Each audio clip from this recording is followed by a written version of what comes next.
Welcome back to the Java OCP 21 series. I am Arup from ClusterMicro Technologies. So in this video, we are starting the DateTime API, one of the most heavily tested sections of entire 1Z0-830 exam. So we are covering LocalDate, LocalTime and LocalDateTime, their creation and navigation and querying methods. Before we get into the code, let me give you the essential context. The java.time API was introduced in Java 8. Okay, so it was a complete redesign of how Java handles dates and times. And before Java 8, developers had to work with java.util.Date and java.util.Calendar. Those classes were mutable, poorly designed and not thread safe, and full of traps. Months were 0 index, so January was 0 and December was 11, which caused bugs constantly. The new java.time API fixed all of that from the ground up.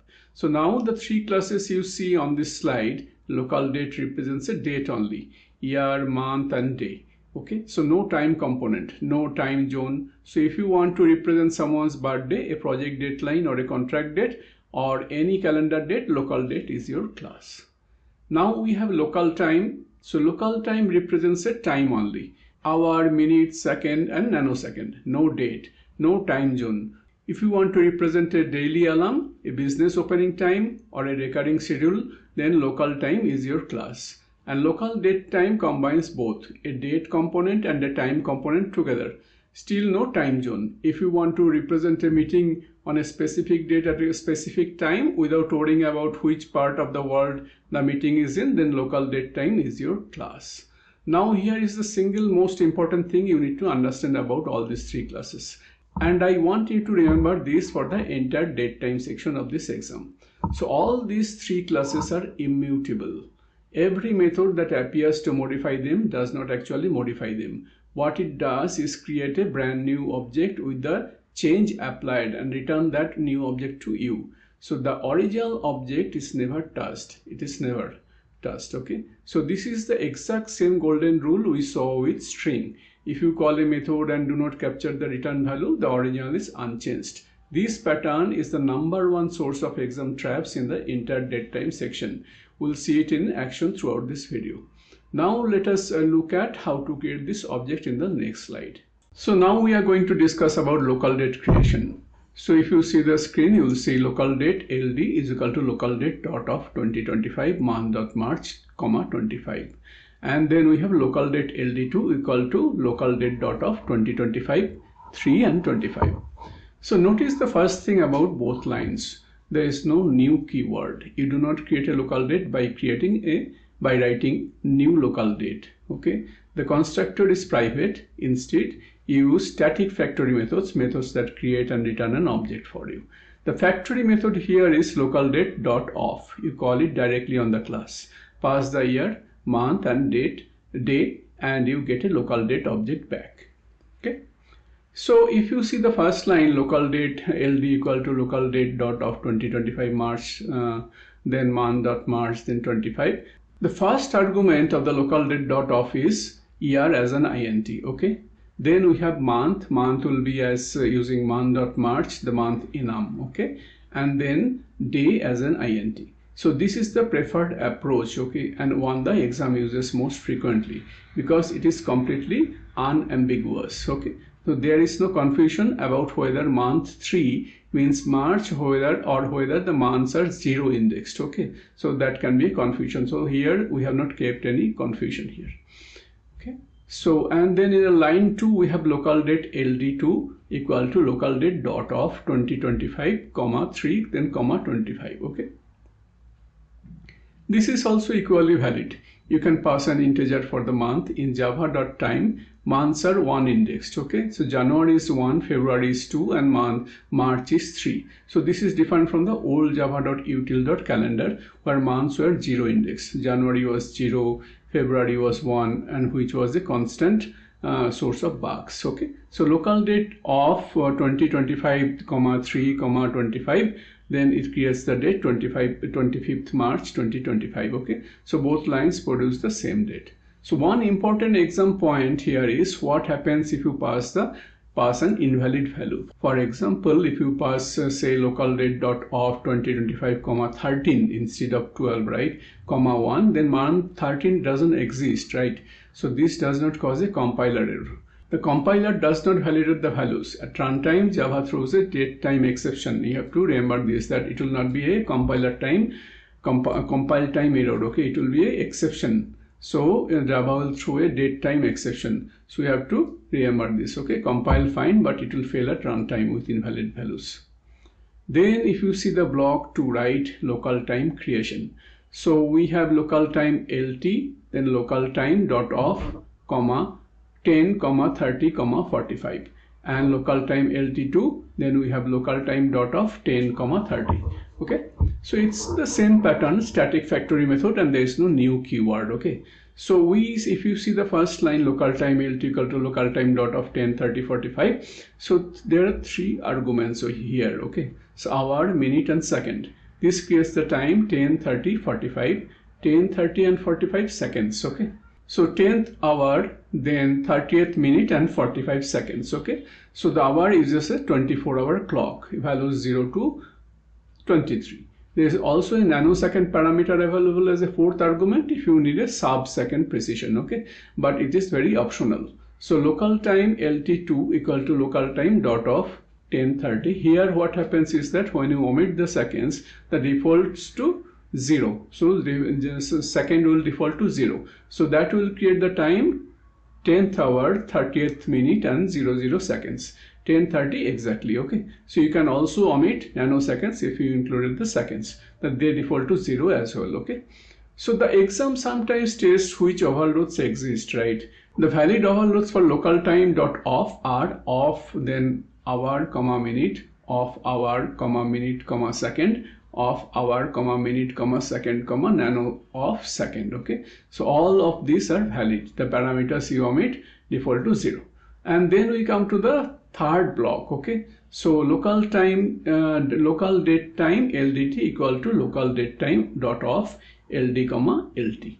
LocalDateTime LD2 equal to LocalDateTime.of 2025, 3, 25, 10, 30. Okay, so this is the most elegant way of creating a LocalDateTime. If you see the first line, right, LocalDateTime LDT equal to LocalDateTime.of LD, LT. You already have a LocalDate object LD and LocalTime object LT. Okay, so if you see above, so those are existing objects, so you can combine them into a LocalDateTime by passing both to LocalDateTime.of. The factory method takes the date from LD and time from LT and combines them into a single LocalDateTime object representing 25th March 2025 at 10:30:45. Okay, so this pattern, build date and time separately then combine, is common in real code and appears in exam questions also. And if you see the line 2, then we have LocalDateTime LD2 equal to LocalDateTime.of 2025 3 25 10 30. Right, what it does is that you can also pass all the values in one go, right? So here you have 5 arguments: year, month, day, hour, and minute. Seconds default to 0. So this creates 25th March 2025 at 10:30 hours. Okay, 00 hours. Okay, so the exam may also test that LocalDateTime has no constructor. You always use of, right? And it is worth knowing that LocalDateTime also has a now factory method. LocalDateTime.now will return a current time, current date and time. Similarly, LocalDate.now and LocalTime.now returns the current date and current time respectively. Okay, now let's go to the next slide. So now let's come to navigation part of it. Okay, so navigation is how you move forwards and backwards in time from a given date of time. Every navigation method on LocalDate, LocalTime, and LocalDateTime, it follows the same pattern. So they all return a brand new object with the modification applied. Okay, the original object is never changed. So immutability is the foundation of entire java.time.api, as we discussed. So there are 2 families of navigation methods: the plus and minus. Okay, those methods are relative. They add or subtract an amount from the current value. So these methods are absolute. They set a specific field to a specific value regardless of what it currently holds, right? Let us trace through the chained example on this slide step by step. So here if you see, we have LocalDate next is equal to LocalDate.of 2025, 3, 25, right? Then we have a plus days 10 plus months 2 plus minus years 1, then with day of month 1, okay? So starting point is LocalDate.of 2025, 3, 25. It will create a 25th March and 2025. That is our starting date. Then in the step 1 we have plus days 10. So we are 10 days to 25th of March. March has 31 days. 25 plus 10 is 35. But March only has 31 days. So we overflow into April. So 35 minus 31 is 4. So the result is 4th April 2025, written as 2025-0404 in ISO format. So you have to notice that plus days correctly handles month boundaries. Okay, so you do not need to worry about how many days are in the current month. Java will calculate it for you. So a new LocalDate object has been created containing 2025, then 04 and 04. The original 2025-03 and 25 is unchanged. Okay, so the original object that was there, that is unchanged. Okay, then let us move to the second step, that is plus months 2. So we add 2 months to 4th of April 2025, right? So April is month 4. So adding 2 months gives a month 6, which is June. The day stays at 4, right? The day stays at 4. The result is now 4th of June 2025, right? So again, it will be a new object. The previous 2025-0404 object is unchanged. Then we have in the third step, we have dot minus years 1. So we subtract 1 from the 4th June of 2025. 2025 minus 1 is 2024. The month and day stay the same. So, okay, so the result is 4th of June 2024. Okay, another new object. Okay, and in the fourth step we have with day of month 1. Okay, so this is a with XXX method. Okay, so the absolute setter. So instead of adding or subtracting, it says the day of the month to a specific value. We have to understand this. So we are setting the day to 1, the first of the month. Okay, so a month and year stay as June 2024. The result is 1st June 2024. Okay, so now the assignment LocalDate next equal to, right? So the final result of this chain will be what? It will be 2024-0601 and it will be captured in the variable next. So the chain operated on 4 separate new objects, one for each step.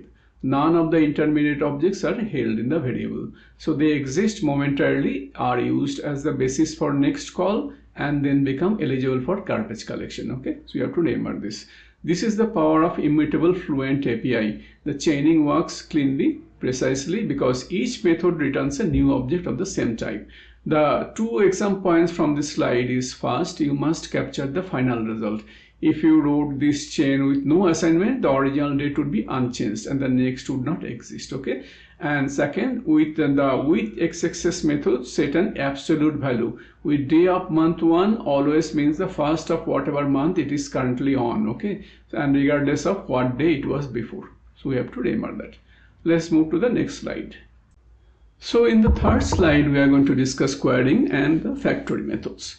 So reading values back out, right? So if you see, once you have a local date or local time and local date time object, you will often need to read individual fields back out. That is the year, the month, and the day of the week, and so on. This is called querying. So java.time API provides a rich set of getter methods for this purpose. Okay, so let us go through each one. Okay, so if you see this code, we have LocalDate LocalDate.of 2025.3, 25, that is 25th March of 2025. Then we have d.get year, d.get month value, d.get month, d.get week, get day of week, d is leap year, and d.length of month. Okay, so we start with LocalDate LocalDate.of 2025, 3, 25, so 25th of March. So d.get year, it will return 2025, right? Returns the year as an int. It's very straightforward. The result is the 4-digit year value. Then d.get month value returns 3. This returns the month as an int in the range of 1 to 12. January is 1, February is 2, March is 3, and so on through December, which is 12. So this is the exam trap on this method. The return value is 1 indexed. March returns 3. So this is correct and consistent. But candidates who came from java.util.Calendar sometimes expect 0 indexed month. So we have to remember this. In java.time, get month value always returns 1 through 12. Okay, never 0. Then we have d.get month and it returns March. So this returns the month enum constant, so not an integer. The result is Month.MARCH and the enum value. So when printed, it displays as the word March in all capitals. The exam uses both get month value and get month in questions. Know that get month value gives you an int and get month gives you the month enum. Okay. Then we have d.get day of week and it returns Tuesday. So returns the day of week enum constant for the day of the week that this date falls on. So 25th March 2025 is a Tuesday. So the result is day of week Tuesday and printed as Tuesday. The exam sometimes asks you to identify what day of the week a given date is. Okay, so you would not be expected to calculate this mentally, but you should know that get day of week returns the day of week enum, not a string and not an integer. Okay, and there is also get day of month, which returns the day as int, right? In this case 25. The get day of year, which returns how many days into the year that this date is. Okay, for 25th of March 2025 that would be 84, because January has 31 days and February has 28. So we are 25 days into March. So next one is d.is leap year, so it will return a false. So this method, it returns a boolean indicating whether the year of this date is a leap year. So 2025 is not a leap year, right? It is not divisible by 4. So the result is false. 2024 was a leap year and would return true. So this is a convenient utility method. On the exam, it might appear in questions about February 29. You can only create local date of 2025 to 29 if 2025 is a leap year. So since it is not, this will throw DateTimeException. You have to remember this. And d.length of month returns 31. So returns whatever number of days are there in the month as an int. Okay, so March has 31, so the result is 31. This is useful for calculations involving end of month dates, and it is aware of leap years. So calling length of month on a date in February of a leap year returns 29, and on a non-leap year it will return 28. So the exam occasionally uses length of month in the date arithmetic questions where the number of days in a month affects the result. Okay. So 3 things to lock in to understand across all these slides is that, so first all these classes LocalDate, LocalTime and LocalDateTime, they are created using static factory methods. Okay, LocalDate.of, LocalTime.of, LocalDateTime.of. There is no new keyword. The constructors are private.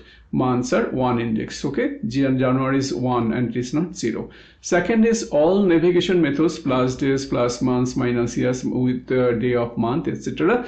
And all the others, they return new objects. The original is never changed. If you call a navigation method without capturing the result, the original object is untouched. This is the same immutability rule as string, and it is the most tested trap in the entire DateTime section. And the third one is the querying method returns different types. Get month value returns an int from 1 to 12. Get month returns the month enum. Get day of week returns the day of week enum. So you have to know which method returns which type. Okay, the exam tests this specifically. So thanks for your time. We'll see you in the next video. If you got value from this video, please like and subscribe. It genuinely helps this series reach other OCP candidates who need it. Okay, so if you want to practice OCA questions right now, you can go to java.learn.ClusterMicro.com. Over 1600 questions are there, and they are timed exams, detailed explanations, and free trial available. So OCP 21 practice questions are also coming soon. You can email ab.clustermicro@gmail.com if you want early access notification. So I'll see you in the next video. Thanks for your time.